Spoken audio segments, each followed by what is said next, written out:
Hey, welcome back everyone. It is now the end of July of 2022, and not only are we getting closer to Star Wars Andor, but also shows out there like Bad Batch Season 2, as well as Tales of the Jedi, which by the way, are going to be a big focus on the fall. So this fall is going to be mainly animation-driven stuff before we get back into live-action material by early 2023 with The Mandalorian Season 3.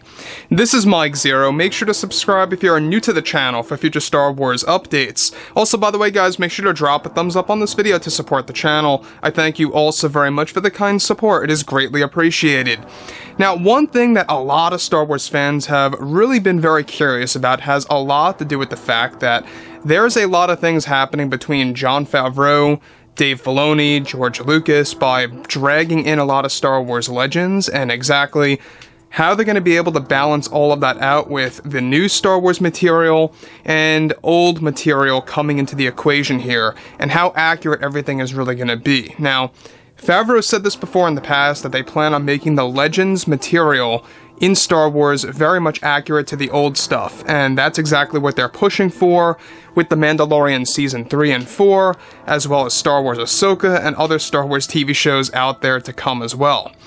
And that brings us to Kathleen Kennedy. Now, this is somebody that's been having a lot of trouble with a show called The Acolyte. Now, The Acolyte, in case you guys have been very well unaware about, it's mainly focused on emerging dark side powers during the events of the end of the High Republic era. So, give or take 60 to 70 years before The Phantom Menace. Right around that time frame is what they're looking at.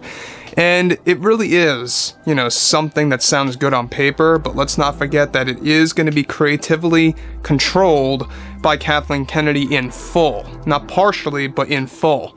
So just keep that in mind there.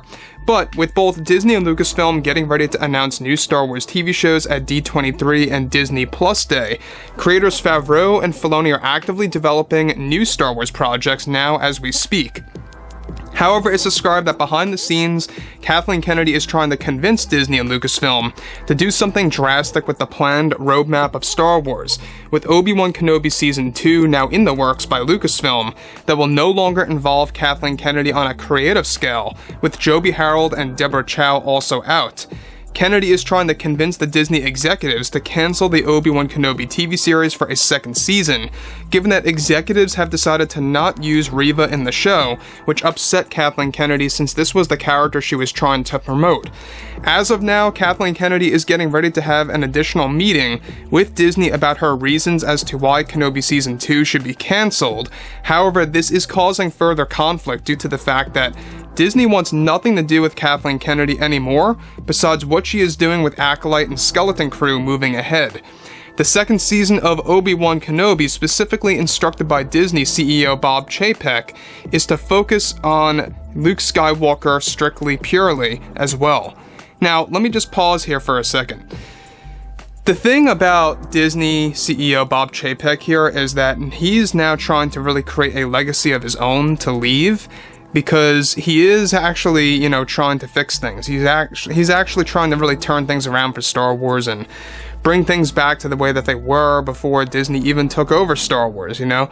So I think that given that he's allowing Favreau and Filoni to do whatever they want to do with these new Star Wars installments, it's a really good sign that things are about to actually turn around for the better. And if we actually look back at what Kathleen Kennedy had did with Obi-Wan Kenobi, it's pretty apparent now as to why she wants a Season 2 cancelled and thrown in the trash, because they did away with all of her forced characters and the way that they were acting in those shows, such as Kenobi. And now it seems to have caused her to go into some kind of meltdown. So obviously, Kathleen Kennedy wants nothing to do with Kenobi Season 2, and wants it just cancelled altogether, and is trying to convince the CEOs, or should I say the executives and the CEO, to cancel it. That's not going to happen, alright? So Disney is said to treat Kenobi Season 2 almost like Season 1 had never happened. That's their approach, with the story strictly focused on the safety of Luke, in, of course, the actual story by Obi-Wan, where both Ewan and Hayden are already signed on to return to their roles again in the new Kenobi season for the fans. Something that Kennedy is also very unhappy about is how Disney decided to not use Leia anymore in the upcoming planned season of Obi-Wan Kenobi. The new season is still going to be a ways off from when it airs on Disney+. They are currently projecting a 2024 release, most likely during the fall, and that also depends on production speed and when they can begin filming. A script is not even being written as of yet. However, storyboards are being put together to be used in the script, with Favreau and Filoni joining the continuation of his story. But this is another thing that Kathleen Kennedy does not like with Disney's approach, is that this is, of course, a series that is now going to strictly focus on personal stories of both Darth Vader and Obi-Wan Kenobi, and that Disney is working toward both Obi-Wan and Vader having another rematch for the very last time until A New Hope. Disney is giving this show a second shot by making it into a 3-season story, with Season 2 focusing on working up to the Kenobi and Vader duel. Big-name characters are also set to return to the show that will leave fans surprised. Characters such as Quinlan Vos and even Mace Windu are planned to appear in the upcoming episodes of Obi-Wan to create a lot of fun for the fans around the globe. Now, before I get to the next thing here real quick, is that Kathleen Kennedy obviously has a problem with the fans, and we talked about this before in the past, that there was supposed to be a Reva Star Wars TV series, and it's the main reason as to why Reva was left alive at the very end of Episode 5 of Obi-Wan Kenobi.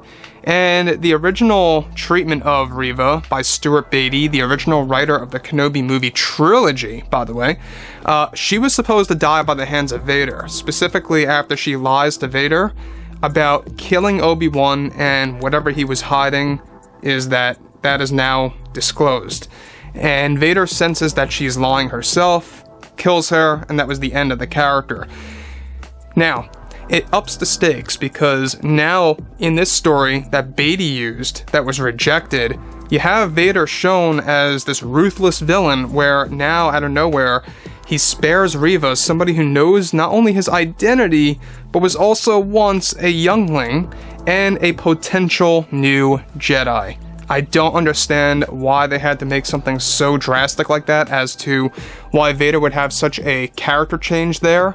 Some could argue maybe he was, turning a little bit to the light for a split second. I don't think so. I think that this was obviously just fitting, of course, in play with the planned Reva Star Wars TV series, as we discussed a couple of weeks ago. Moving on.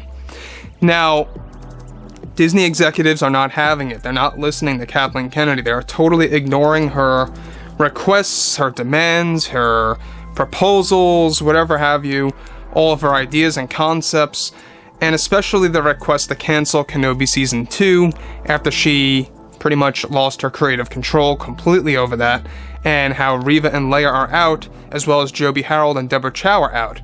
Now she's having some kind of real big problem with that, and is trying to give out real reasons as to why Kenobi should not expand, or should even move on to a different story involving Kenobi.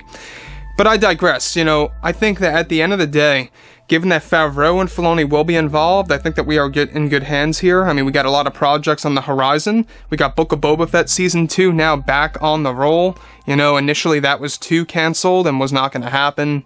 Thanks to Favreau, he convinced executives to make it happen, and it will be officially announced by this fall, so keep your eyes open for that. So yeah, guys, drop a comment below. Let me know what you guys have to say about this below in the comments, and if you guys did enjoy the content for today, make sure to drop a thumbs up on this video to support the channel. I thank you all so very much for the kind support, and I'll catch you guys next time.